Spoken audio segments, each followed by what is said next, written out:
এই মুহূর্তে আমি দাঁড়িয়ে রয়েছি মাধুরীর সামনে। মাধুরী রাধারানী কুঠিরের ডিলাক্স রুম, এবং এই ডিলাক্স রুমের মধ্যে আপনাদের কি কি স্বাচ্ছন্দ্যের কথা মাথায় রাখা হয়েছে আসুন সেটাই ঘুরে দেখাবো।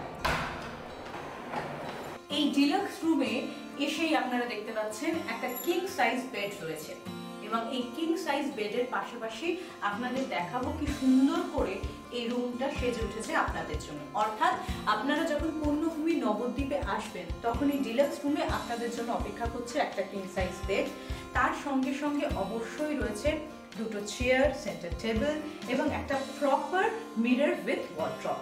আপনাদের স্বাচ্ছন্দ্যের কথা মাথায় রেখে এখানে সব রকম ব্যবস্থা রাখা হয়েছে, এমনকি ওয়াশরুমে আপনাদের জন্য রয়েছে গিজার থেকে শুরু করে হ্যান্ড শাওয়ার থেকে শুরু করে প্রত্যেকটা বিষয়, ছোট ছোট বিষয়কে মাথায় রাখা হয়েছে। শুধু তাই নয়, আপনারা যে ওয়াশরুমের ফ্লোর এখানে ব্যবহার করা হয়েছে সেই ওয়াশরুমের ফ্লোর হচ্ছে অ্যান্টি স্লিপার, অর্থাৎ যারা বয়স্ক তারা যাতে জল পড়ে গেলে কোনোভাবে পড়ে না যান বা তাতে কোনো অসুবিধা না হয় সেই বিষয়গুলোকেও মাথায় রাখা হয়েছে।